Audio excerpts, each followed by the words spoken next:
Hi, everybody. It's Nathaniel Avila reporting from Greater Orlando, and I'm here with Timbrel Hildebrand reporting from Crowley, Texas. And today we're going to be talking about Inside Out. Is that right? That is right.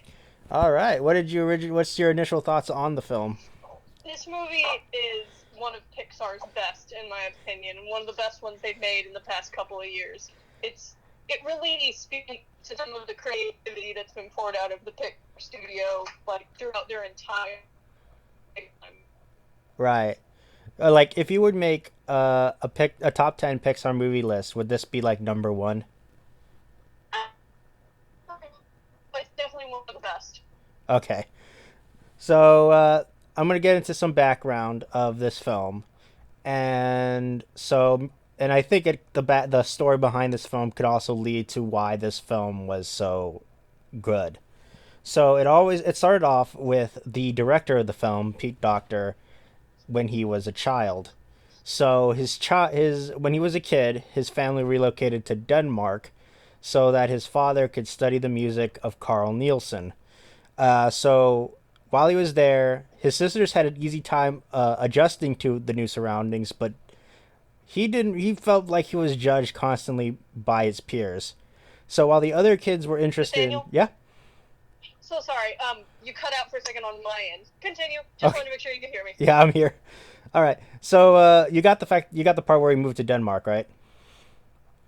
Nathaniel? Yes. Oh, okay, so you can still hear me. Go ahead, Yeah. sorry.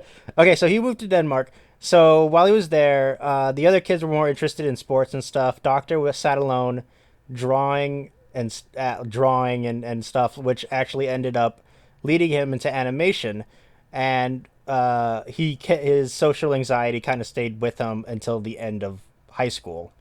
Fast forward to 2009, Doctor noticed that his preteen daughter was exhibiting like similar shyness that he had when he was a kid. So when he saw that, he imagined what would happen in a human mind when emotions set in. So the idea to depict it through animation really excited him, Doctor, who felt it was an ideal form to portray, quote, strong, opinionated, caricatured personalities. So he began researching information about like psychology and everything alongside Jonas Rivera, who was the producer, and Ronnie Del Carmen, who was the secondary director. They consulted with a psychologist named Paul Ekman, who specializes in emotions, and Datcher Keltner, who was a professor of psychology at the University of California at Berkeley.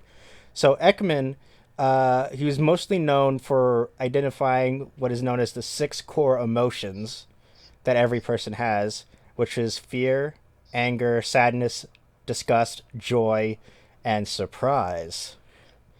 But Doctor thought surprise and fear sounded too much the same, so he just cut off surprise. But he was also like thinking about some other emotions to include. Uh, in the cast of characters like Schadenfreude, Ennui, which is really just boredom, pride, and hope. So and then Keltner, the professor, focused on sadness being an emotion that strengthens relationship. So both emphasized how emotions would organize social lives and the structuring of interpersonal interactions. So the smash like so Doctor got his first part like I think is no it wasn't. He got off his success making the another Pixar film called Up, which allowed the Pixar execs to allow him to make another film that's more like giving him like more creative control over. So that's where he got Inside Out. So, and that was his first film, and it was also the first film from Pixar that did not have any input from Steve Jobs, who passed away 4 years earlier, before the film came out.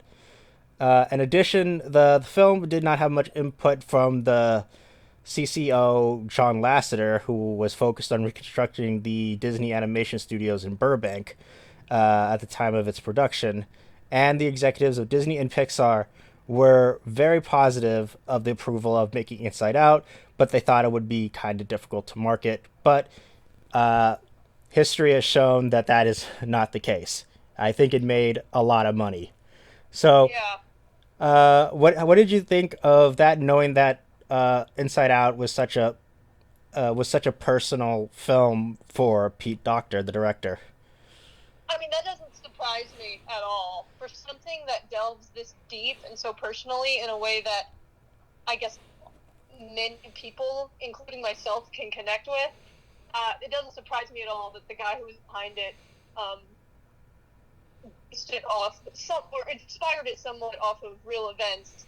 And the fact, I didn't know that he worked on Up, so I think that also speaks to his style as a, because in regard to Pixar films in general, they've always had a lot of heart. But I say that Up and Inside kind of have the same kind of heart, a Mm-hmm. bit more, I guess, a little bit more sentimental, a little bit more sad. It makes you feel. It makes you feel a little bit more. So yeah, that doesn't surprise me at all. Yeah, and I think he also made Monsters Inc. as well. So Oh wow, yeah, that's cool too. and I think Pete Docter, I think he took over John Lasseter's position as CCO of Pixar. So he's doing pretty good for himself, and I say Huh. it's well deserved. So let's start off with the core emotions. We have anger, joy, sadness, and disgust and fear. So, which of those characters would you say would be your favorite? Oh, that's hard to say. I really like pretty much all of them at different points, but if I had to pick a favorite, it might be Fear, just because he's played by Bill Hader, and Bill Hader is absolutely hilarious, and I just Fear's super funny, so I really enjoy him. Yeah, for me, it's like either between sadness or disgust. Though I would probably side more with disgust, mainly because I love Mindy Kaling's performance, and I thought it was very intriguing. Yeah, I agree with that. So let's go on to Joy. What do we feel about Joy? Because she kind of is portrayed as like the leader of everybody. I really like Joy. Again, a lot of the reason I like the characters that are in this movie is heavily based on how much I love the actors who play them. Mm-hmm. And Amy Poehler is just a delight, and I love her character in Parks and Recreation. Have you ever seen that TV show? I have seen bits and pieces of it. Well, what's very funny about her character in this is that it's very similar to Joy. So I enjoyed it thoroughly because she's big, she's bright, she's bubbly, and she reminds me a lot of her character in that show that I like. So I enjoy, I enjoy Joy, but and she kind of has that same sort of character that I suppose you might have seen in Woody in the first Toy Story movie, where this movie doesn't have this movie's protagonist is the antagonist also. Right. Oh, okay. So could you explain that a little bit? Well, I mean, the way I mean is in this movie, Joy sort of, even though she's the main character and the leading force of good within the story, she also causes pretty much all the issues that are going on. Right. Like I know when we first meet Joy, her role was kind of a bit overreaching. Like she wants Riley to be happy no matter what. Like she wants to be the most prominent emotion in her life. Yeah, And we know that that's kind of in the emotional standpoint that's not always healthy when you're just happy all the time. hmm, Right. So there's also like some scenes uh, where sadness would try to get in, and joy would just basically say, "No, don't do that. Go sit in the corner and read manuals." And she would basically like, kind of like the personification of, uh, when you're sad, you ignore that sadness and you push it down and you try to be happy instead. It's like it's kind of like that.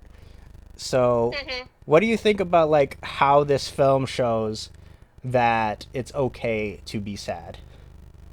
I think it's a great message to bring across because no one likes to feel sad. So sometimes it's really hard, especially for kids, to understand that being sad is a part of life and it's how you grow as a person and grow with others. And like you said, this movie is really genius in how its very story is a metaphor. I mean, obviously, Riley doesn't actually have I mean, in the movie, Riley has these characters fighting inside of her, but they're reflective of how uh, people actually are. How, like you said, they push away sadness, or I guess they'll get cold, kind of like how Riley did at the end and didn't feel anything. So I think it's they do a really good job of showing how, like, in order to grow, we have to feel sad. Yeah, like we don't like I noticed that Joy comes to that conclusion where when she finds out that the memory of one of Riley's happiest moments was actually preceded by her being sad. And if she wasn't sad, then that moment would never have happened. So it's like stuff like that. Like you need to be sad in order to be happy, and stuff like that. So and then also like with Bing Bong, which is a character we'll get into in a little bit. When he was sad, happy Joy was like, "Hey, why don't you just cheer up?" Haha, and that didn't seem to work. And but sadness when sadness came in and gave him a little talking to by saying like, "Hey, it's natural and stuff." That ended up giving Bing Bong the more positive route. And then Joy was like, "What? How did you do that?" And he was like, he was sad, and I was, I know I can relate to that. Like like stuff like that. Yeah, Uh huh. that was an interesting thing that they did, and they just showed that by sadness sort of like being there, I suppose, for Bing Bong, and that really reflects how sometimes being there for a friend is just listening. Oh yeah, like sometimes when people are sad or upset, what I've learned in my experience is that sometimes people do not want to hear how their problems could be fixed or the solutions of it, but they just want to be heard. Hmm. And another thing, like especially remember that scene where Joy finds out that sadness is a core part of living a healthy emotional life. Uh, Joy ends up crying a little bit, and Hmm. it's kind of it's kind of fun to see the personification of happiness, cry. So does that mean she has emotions in her as well? I don't think you're supposed to think about it quite that hard. Makes you think. But moving on. Remember that one scene? It's a really, I think it was one of the like it was a scene. It was one of the most iconic scenes from the film that they even used as like a teaser trailer to market the film, which was the like the Chinese dinner scene where we see Hmm. like the emotions of the parents as well. Yes, Like, what did we think about that scene? that was interesting because it was interesting to look at within each person which emotion was acting as kind of like the head of all the emotions. Like inside of Riley's head, joy was the one in charge. Mm-hmm. Inside of mom's head, sadness was the one in charge. Inside of dad's head, anger was the one in charge. So that really speaks to rather implicitly, it's speaking to who each of them are as a person and where their tendencies lean towards. Dad leads with his anger, mom is more sad, Riley tends to be more happy. Like, so I found that really interesting. Plus, the whole exchange is just very humorous, I found. So I thought that was fun. Yeah, like we also get to see like the inner workings of the parents as well, and to see how they're kind of like also trying to grapple with their emotions, and that they're not so different from Riley, so they can relate, like stuff like that. So, Yeah. what emotion do you think would be the head of your emotional console? Oh, gee. I don't know. I'd probably say joy. I tend to be pretty optimistic. and try to like stay happy on most things. But I don't know. It might be disgust. Who knows? I wish sleep was an emotion because that would be mine. The but if I had to choose, it would probably be probably fear. I take mine back. Mine would probably be fear also. Oh yeah, we're fear buddies. So so going back to this journey, like this forced odyssey that kind of happened, where joy and sadness would have had to like go uh go return back to the headquarters. How do we feel about like the contrast between those two characters played out in the narrative of the film? Oh, dadgummit. Nathaniel? Yeah. Oh, okay, gotcha. All right, sorry, I lost you for a second. Go Okay. ahead. So what do you think about like the narrative of the two contrasting characters of sadness and joy interacting throughout the majority of the film as they go Oh, back to headquarters? it was really interesting.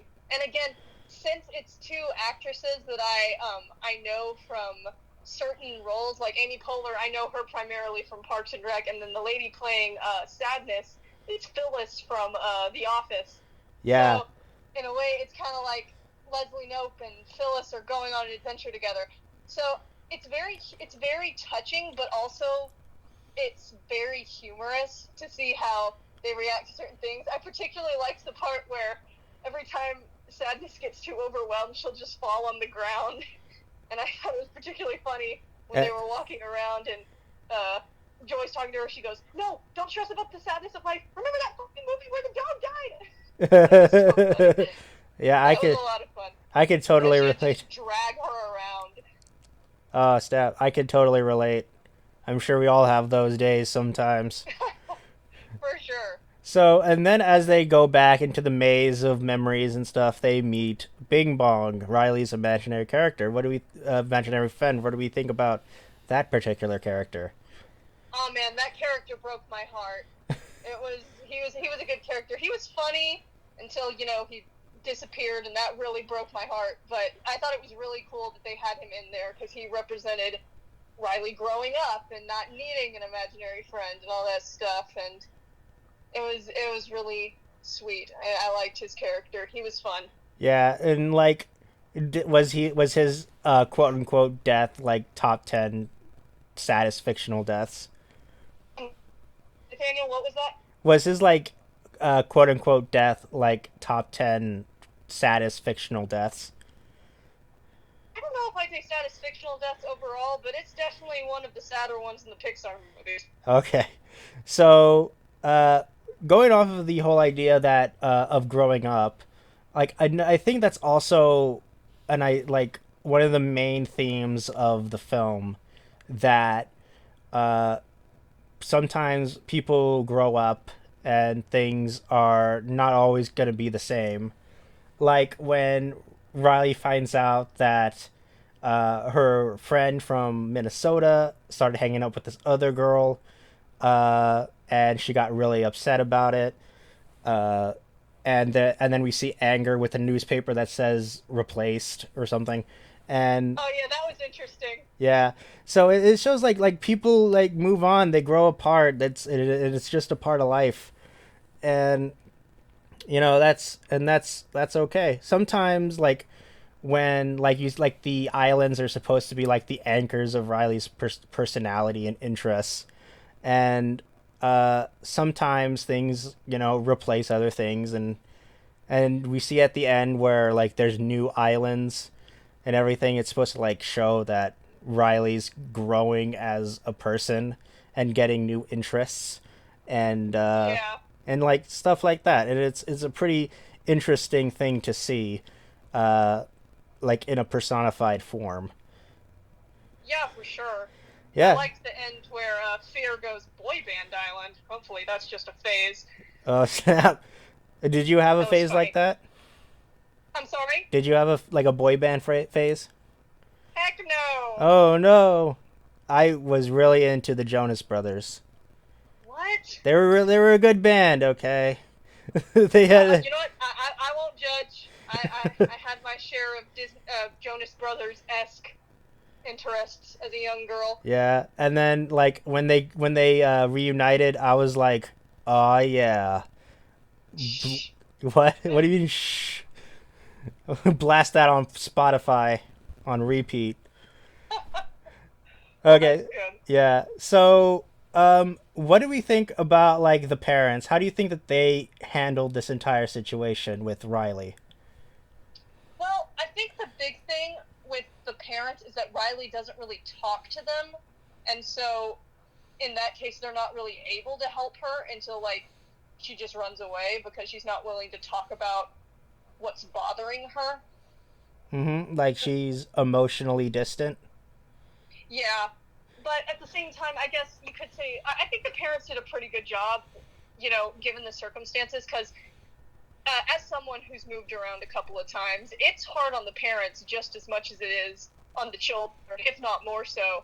So, at least I've seen that in my own parents. So you see, kind of they're struggling as well, to deal with all of this change and all the issues or difficulties that might come with it.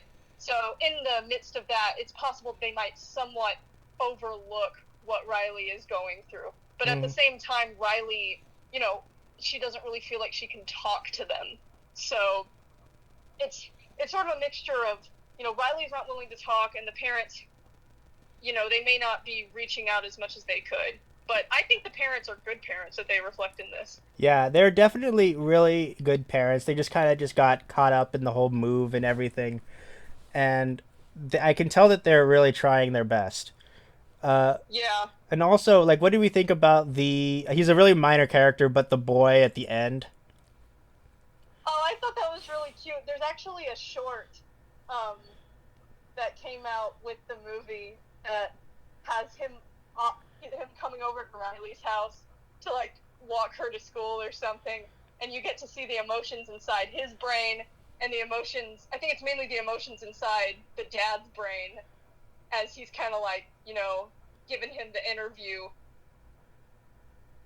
So that was cool. Yeah. Oh, is that on? I hope that's on Disney Plus. Is that on Disney Plus? I'm assuming it is. They have all the other shorts on there.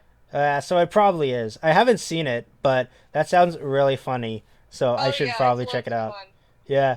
So like also like the end credit sequence is also really fun. Like when we see the emotions of various Oh animals, yes, that's so much fun. I enjoy that. like the emotions of the dog and the emotions of the cat. The Of the cat what now? of the cat. Oh yeah, The cat's my favorite because the the cat is like there's no emotions there, and then they're just like wandering around, and I'm like, yeah, that's yeah. it sounds like a cat to me. Oh yeah, for sure. I loved how the bus driver's emotions, all of them were anger, pretty much. That Lol. was funny. Yeah. Oh, that's what it is. So, that leads me to another idea. Like when like all of Riley's actions are pretty much predetermined by these five entities within her brain. hmm So does that negate the concept of free will? Here's the thing. I think that kind of like kind of messed with my head when I watched it the first time. But if you look at it through the lens of this is all a metaphor for the Mm-hmm. choices we do make and how our emotions, I guess, play a part in that. Like, kind of the part how they would put the light bulb in and they would wait to see if she would get it.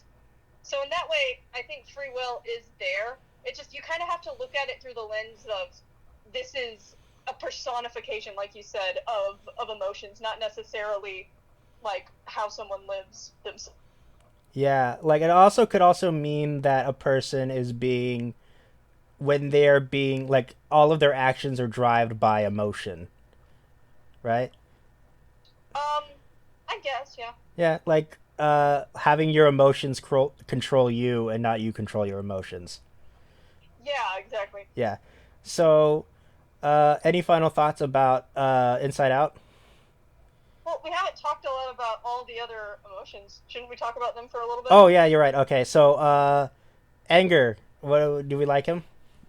I'm telling you, I love every single one of the emotions, and I really did enjoy anger because I think he just really personifies how we all feel when we're upset. We just want to let the fire burst out of our cranium and yell at whoever's too close. Oh, snap. Have you ever had those moments? Oh, for sure. I reckon everyone has. Yeah. Yeah, because anger is a very it's a natural emotion. A lot of people say to avoid it, but it's a human emotion that sometimes you can't avoid. Yeah, for sure. Also, I did read that I know it says in the good book to always avoid anger, but I don't know. What's your opinion on that? By the good book, you mean the Bible, I'm guessing, right? Yes, that's right. Well, I mean, I would argue that the Bible doesn't necessarily say that it's wrong to be angry. It's wrong to, when it makes you do, I guess, sinful things. That's when it's bad to be angry. I mean, you read the Bible. Jesus was even angry at one point, but That he is didn't. true. But it didn't cause him to sin. That's the whole thing about that. Anger is a necessary emotion. Everyone feels angry. Yeah. So it's just a matter of how we, I guess, express that, and that's kind of shown in this movie how you express certain emotions, appropriate ways to express them versus bad ways to express them, all that jazz. Yeah. And then we move on to fear.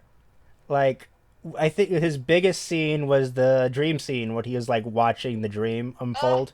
that part cracked me up because he was making fun of the dream. He goes, "Ugh, boy, she is one bad actress." I loved that, and I loved it when all the crazy stuff was happening. He went, "Boo! Pick up plot line." Lol, and that's the good stuff. So like the emotion of fear is also definitely very necessary in living a human life because like without I know like a lot of people say that fear is a deterrent or whatever that fear is like fear is a choice you choose not to be afraid but fear definitely helps people know what's dangerous and what's not. Oh So, yeah, without fear, we'd all be dead. oh yeah, that's true. You're supposed to have a little bit of fear of the world around you. Uh huh. Like oh snap, there's a giant tiger over there. I'm not afraid, and then all of a sudden you're getting mauled and then you're eaten. Exactly. And I absolutely love fear because his sort of like levels of anxiety I really resonate with. At some point, he was talking when they were going to school for the first day, and he brought this huge stack of papers, and he goes, "Okay, I've compiled everything that could go wrong today, ranging from spontaneous combustion to being called on by the teacher." I thought Lol. that was hilarious. And then she got called on by the teacher, and he freaked out. That was hilarious. Yeah. Oh snap. I've thought about spontaneous combustion a lot of times, so Okay. I can relate to that. But I think it only happens to people who drink a lot of alcohol, so I think I'm fine. Oh, good. Yeah. So, and then we move on to Disgust. Like, Mm. what do we think about her? Again, like you said, Mindy Kaling, and she's so much fun. I think one of my favorite lines of hers is when she goes, "On a scale of 1 to 10, I give this day an F."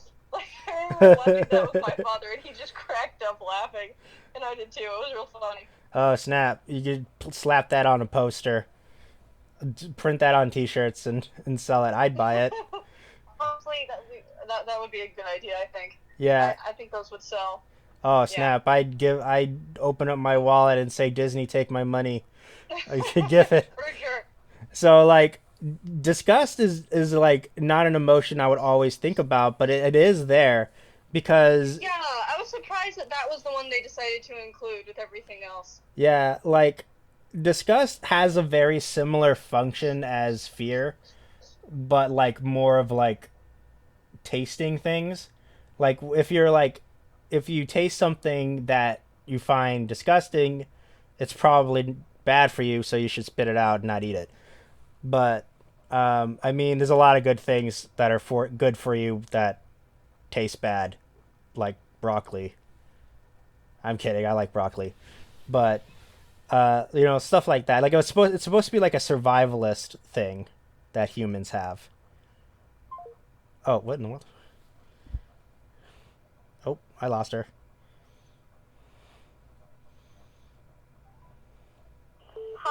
this is Timbrel. Sorry I can't get to your call right now. Hello. Oh, sorry, your call just failed all of a sudden. Yeah, no worries, we got it. Okay, at least it happened only the once instead of like the 5 times last time. Yeah, that was weird. Yeah.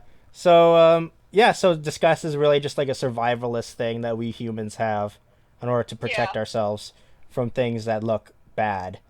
Uh, also another fun thing to note that each of the emotions are based like on a shape. So like joy is based on a star, and sadness is based on a teardrop. Anger is like a fire brick. Fear is supposed to be a raw nerve, and disgust is broccoli. Oh, that's funny. I Uh, think I heard that. you heard that comparison? Yeah, I heard that. Like, I heard the comparison of like joy to a star or something like that, or everyone was based off a shape, something like that. Yeah. So also some of the memory balls in Riley's mind contain some scenes from other Pixar movies. Oh, they do? Yeah, I like didn't notice that. yeah, like one of them was Carl and Ellie's wedding from Up. Oh, really? Wow. Oh, Yeah. one of the parts I really enjoyed in this movie, and again, like, I know we talked a lot about the, poignant parts of this film, but this one was also very funny at certain points, and I really enjoyed when they were going through the mind maze or whatever, and the certain people there, they were, like deleting certain memories or whatever, and I love it when one of the ladies went, "Oh, why does she need all the phone numbers? They're in her phone," or something like that. I thought that was funny. Or when they said, "Oh, what about piano lessons? Just keep chopsticks," and I thought that was particularly funny. Yeah, and then like also that one scene where they're like in the cloud town, and then they like, don't worry, like what was it? Like forget about it, Jack. It's Cloud Town. Da da da Oh, I da. didn't notice that. It's a Chinatown reference. Oh, I've never seen Chinatown. Oh, you should check it out. It's pretty good. The guy who made it is kind of not that great, but I mean, you got to like separate the art from the artist on that one. Yeah. So things like that. Oh, also the Riley's imaginary boyfriend character. Oh, that was particularly funny. Like I would die for Riley. I would die for Riley. I'm from Canada. Like, that was funny. And he lives in Canada. Yeah. So any final thoughts about this film? It's a great piece of film. I think it's an awesome movie. Yeah, I think it is it's like definitely a testament to animation. And Yeah, especially for sure a testament to Pixar, I think. Mm-hmm. And it won the Best Picture Oscar. It should have. Yes, it was very well deserved. For sure. What would you rate this film? You know, honestly, I'd probably give it a 10 out of 10. I Oh. don't give those often. Yeah, I would give it a 10 out of 10 too. I would say it's a perfect film from start to finish. Yeah, for sure. Yeah. All right, and that's everything. I've been Nathaniel Avila, and I've been with Timbrel Hildebrand, and we will see you next time. Bye. Bye.